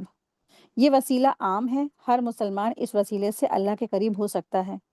دوسرا معنی ہے وسیلہ کا دوسرا معنی ہے مقام محمود، مطلب یہ ہے کہ جنت کا وہ خاص عہدہ، رتبہ جو رسول اللہ صلی اللہ علیہ وسلم کو عطا کیا جائے گا۔ وسیلہ کا مطلب ہے اللہ کا قرب کا ذریعہ، اور دوسرا مطلب ہے ایک خاص جنتی مقام، یعنی مقام محمود جو صرف نبی صلی اللہ علیہ وسلم کو دیا جائے گا۔ یہ وسیلہ کیسے حاصل ہوگا؟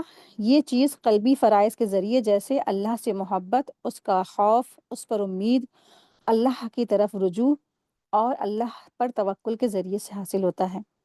پھر بدنی فرائض جیسے زکوٰۃ، حج وغیرہ کے ذریعے سے۔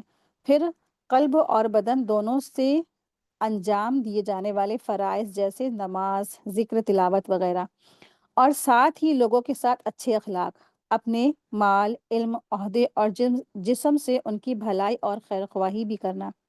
تو یہ تمام اعمال اللہ تعالیٰ کے قرب کا ذریعہ ہیں۔ جب ایک بندہ ان اعمال کے ذریعے اللہ کا قرب حاصل کرتا ہے تو پھر اللہ تبارک تعالیٰ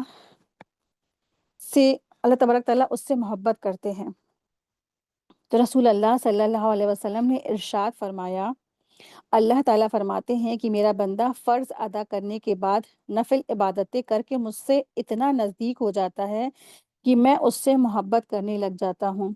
پھر جب میں اس سے محبت کرنے لگ جاتا ہوں تو میں اس کا کان بن جاتا ہوں جس سے وہ سنتا ہے، اس کی آنکھ بن جاتا ہوں جس سے وہ دیکھتا ہے، اس کا ہاتھ بن جاتا ہوں جس سے وہ پکڑتا ہے، اس کا پاؤں بن جاتا ہوں جس سے وہ چلتا ہے، اور اگر وہ مجھ سے مانگتا ہے تو میں اسے دیتا ہوں۔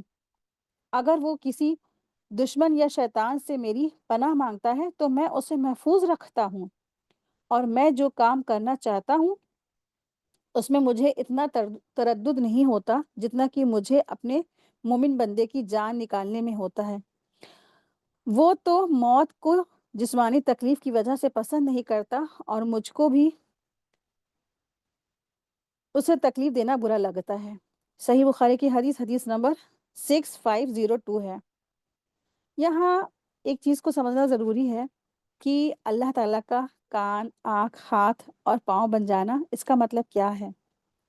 یہ مفہوم دراصل اس کا حقیقی معنی یہ ہے، اس کا مطلب یہ نہیں ہے کہ اللہ تعالیٰ نعوذ باللہ معاذ اللہ واقعی بندے کے جسم کا حصہ بن جاتے ہیں، بلکہ اس کا مطلب یہ ہے کہ جب کوئی بندہ اللہ کی اطاعت اور نفل عبادتوں میں ایسا مستغرق ہو جاتا ہے کہ اس کی پوری زندگی اللہ کی رضا کے مطابق ڈھل جاتی ہے، تو اللہ تعالیٰ اس کی سوچ، حرکت، ارادہ اور فیصلوں کو اپنی توفیق سے چلاتے ہیں۔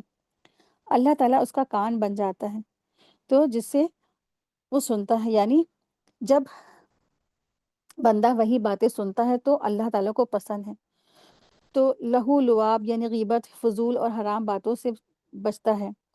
اللہ تعالیٰ اس کی آنکھ بن جاتے ہیں جس سے وہ دیکھتا ہے، یعنی اس کی نگاہیں حرام سے بچتی رہتی ہیں، فضول یا غلط چیزوں کی طرف نہیں جاتی ہیں۔ اس کا اللہ تعالیٰ اس کے ہاتھ بن جاتے ہیں جس سے وہ پکڑتا ہے، یعنی اس کا مطلب یہ ہے کہ اس کا ہاتھ حرام یا ظلم میں نہیں اٹھتا، بلکہ وہ ہاتھ صرف نیکی، مدد اور عبادت میں چلتے ہیں۔ اللہ تعالیٰ اس کے پاؤں بن جاتے ہیں جس سے وہ چلتا ہے، یعنی وہ بندہ اب حرام جگہوں یا غلط راستوں کی طرف نہیں چلتا ہے، بلکہ اس کے قدم صرف مسجد، نیک محفل، علم اور دین کی خدمت کی طرف چلتے ہیں۔ اگر وہ مجھ سے مانگے تو میں اسے دیتا ہوں۔ جب بندہ کوئی اتنا مقبول ہو جاتا ہے تو اس کی ذات اللہ تعالیٰ کی رضا میں ڈھل جائے تو پھر اس کی دعاؤں میں وہ اثر آ جاتا ہے جو اللہ کے سب سے پیارے بندوں کو نصیب ہوتا ہے۔ اگر وہ میری پناہ مانگے تو میں اسے پناہ دیتا ہوں، یعنی اللہ تعالیٰ اس بندے کی حفاظت فرماتے ہیں، اسے شیطانی وسوسوں سے، حسرتوں سے، مصیبتوں سے بچا لیتے ہیں۔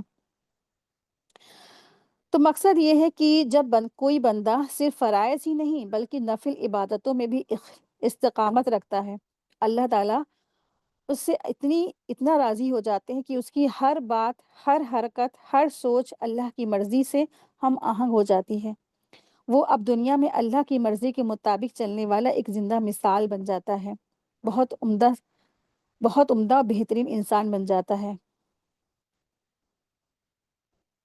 تو نوافل کیا ہیں؟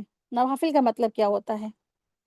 تو وہ عبادتیں جو انسان فرائض کے علاوہ کرتا ہے، جیسے تہجد کی نماز ہے، یا اشراق کی نمازیں، یا چاشت کی نمازیں، یا صلاۃ التوبہ ہے، یا اوابین کی نماز ہے، یا صلاۃ الحاجات ہے، یا نفل روزے رکھنا جیسے دوشنبہ اور جو جمعرات کا روزہ ہے، یا ایام بیس کے روزے ہیں، یہ سب کیا ہے؟ نفل عبادات ہے۔ اس کے بعد جو انسان اپنے اچھے اور احسن عمل اور کر سکتا ہے وہ کرے، تو یہ ساری چیزیں اس میں آ جاتی ہیں۔ تو اللہ تعالیٰ کا قرب، اس کی محبت، اس کے پاس درجہ اور اس کی رضا پانے کے لیے ہر جائز اور شرعی راستہ اختیار کرنا چاہیے۔ وہ وسیلے کون سے تھے؟ پہلا ہے کہ دل کے اعمال، جیسے اللہ کی محبت، اس کا خوف، اس پر بھروسہ، اللہ تعالیٰ سے امید رکھنا۔ جسم کے اعمال جیسے نماز، روزہ، حج، زکوٰۃ وغیرہ۔ اخلاق جیسے لوگوں کے ساتھ بھلائی، مدد، انصاف، تمام نیکیاں جو اللہ کی قربت دلانے والی ہوں، ان سب کو وسیلہ کہا گیا ہے۔ یہاں یہ بات سمجھنا ضروری ہے کہ اس آیت میں وسیلہ سے نیک عمل اور اللہ کی فرما برداری مراد ہے، نہ کہ کسی ولی، پیر یا مردہ انسان کا نام لے کر دعا مانگنا ہے، ٹھیک ہے؟ تو بہت سے لوگ اس آیت میں جو وسیلہ لفظ آیا ہے، تو وسیلہ کو اس طرح سے وہ کہتے ہیں کہ جو وسیلہ سے مراد کسی پیر، ولی، اولیاء کا قربت حاصل کر کے پھر اللہ کے قریب ہو جانا، یعنی کہ اس آیت کا غلط مفہوم نکالتے ہیں، تو یہ بالکل غلط بات ہے۔